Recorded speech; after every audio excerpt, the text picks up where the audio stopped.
आज की ये जो बैठक हुई ये बहुत ही ठीक ढंग से सभी पार्टियों ने मिलकर चलाया।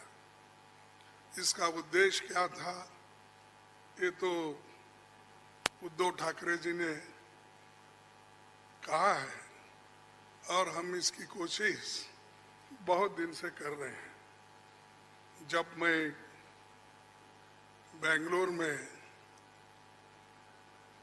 था उस वक्त भी जो वहाँ पर मीटिंग हो गई थी, इससे पहले पटना में हो गई थी, उसके पहले तैयारी के लिए हमने मेरे घर पर भी राहुल साहब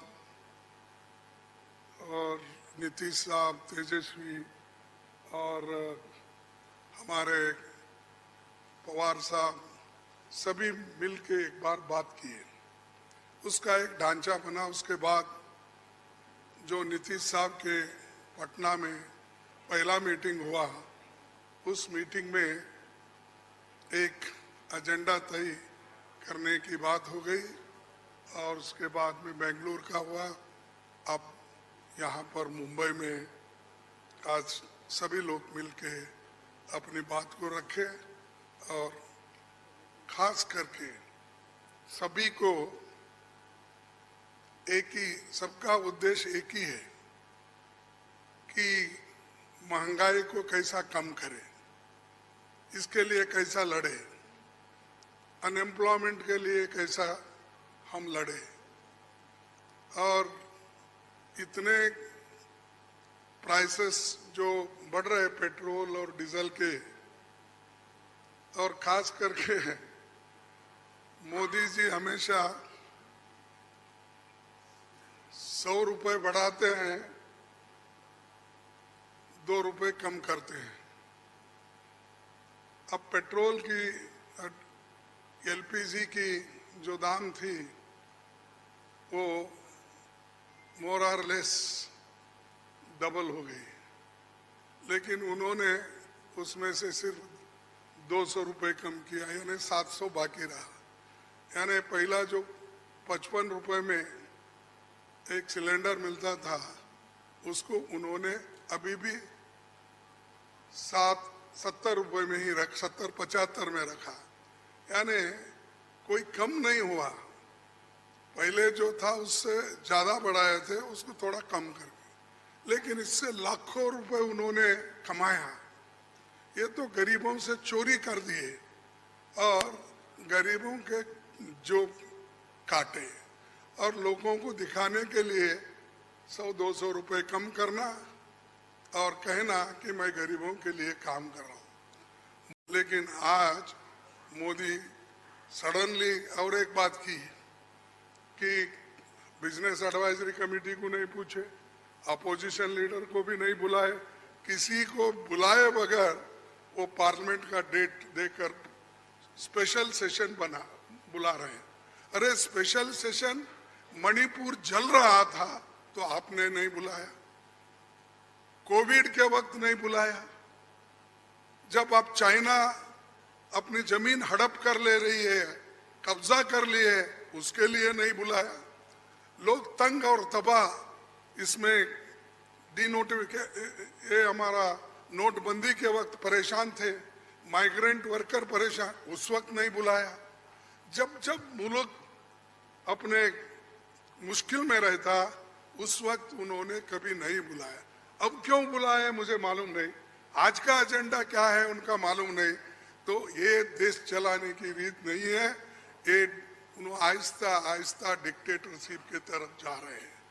और ये ध्यान में रखना चाहिए कि कभी वो मीडिया उनके साथ है, वो एक उनके दिमाग में है, प्रेस मीडिया हो, टीवी हो, ये सारी चीजें मेरे पास है, ये उनका कहना है।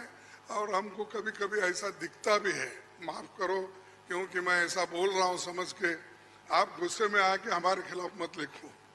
तो जो कुछ है वस्तु स्थिति, आपको भी मुंह को ताला लगाया, हाथ बंद दिए आपके भी लिखने के, ये सारी चीजें कर रहे हैं और आहिस्ता आहिस्ता डिक्टेटर के तरफ वो जा रहे हैं। तो हम इसके खिलाफ लड़ने के लिए, उनके विचारधारा के खिलाफ लड़ने के लिए, उनके जो कुछ भी ये करप्शन, बड़े करप्शन, उनके जो इंस्टीट्यूशनल करप्शन होते हैं, ऐसा छोटा मोटा करप्शन वो नहीं करते, लोगों को नहीं दिखना वो पूरा। लेकिन सीएजी रिपोर्ट में दिखाया है कितने करोड़ घपले हो गए हैं। तो उनका करप्शन इनविजिबल है और वो हमेशा अपनी बात ये कहते हैं कि मैं किसी को न खाऊंगा न किसी को खाने दूंगा। लेकिन खाने तो सबको दे रहे हैं, अपने को जो चाहते हैं उनको तो दे रहे हैं, लेकिन लोगों को भूखे मार रहे हैं, लोगों को कुछ नहीं दे रहे। तो इसके लिए हम आवाज उठाए और उसके तहत हम काम करना है। आगे भी हमारी कहाँ मीटिंग होगी हम तय करने वाले हैं, जल्द से जल्द वो भी मीटिंग होगी। और बाकी के जो विषय हम आपके सामने रखे मुद्दे, उनके ऊपर हम लड़ते रहेंगे।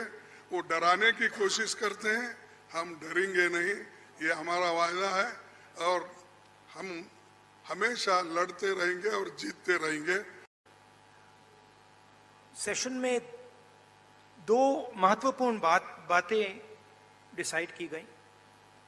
पहले कि एक कोऑर्डिनेशन कमेटी होगी और दूसरी कि जल्दी से जल्दी जो सीट शेयरिंग का मामला है उसको हम डिस्कस करके उसमें हम रेजोल्यूशन निकाल देंगे।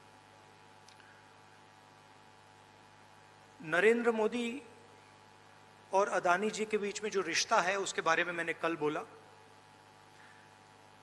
इंटरनेशनल फाइनेंशियल न्यूज़पेपर्स में आया है कि $1 बिलियन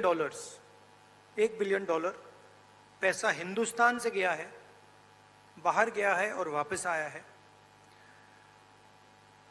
नरेंद्र मोदी जी G20 करा रहे हैं और हिंदुस्तान की इज्जत का मामला है।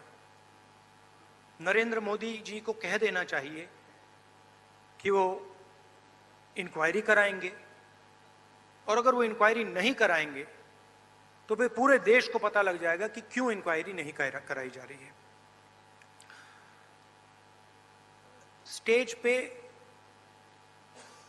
जो नेता हैं, जो पार्टीज हैं, वो हिंदुस्तान के 60% लोगों को रिप्रेजेंट करती हैं और अगर हम एक साथ मिलके चुनाव लड़ेंगे तो बीजेपी चुनाव जीत ही नहीं सकती है। और मुझे बहुत खुशी हो रही है कि जो हमारी पार्टीज हैं, जो हमारे नेता हैं, उनके बीच में जो रैपोर है, जो फ्लेक्सिबिलिटी है, वो गहरी होती जा रही है। और मुझे लगता है कि इंडिया अलायंस बीजेपी को चुनाव में आसानी से हरा देगा। बीजेपी हिंदुस्तान के गरीब लोगों से धन छीनकर चुने हुए 2-3 लोगों को देती है। हमने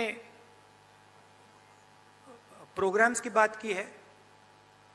एक हम कमेटी बना रहे हैं जो पॉलिसीज के बारे में डिस्कशन करेगी और जो हमारे किसान हैं, मजदूर हैं, गरीब लोग हैं, उनके लिए जो हमारा विजन है वो हम थोड़ी ही देर में हिंदुस्तान को, आप सबको दिखाएंगे। Thank you.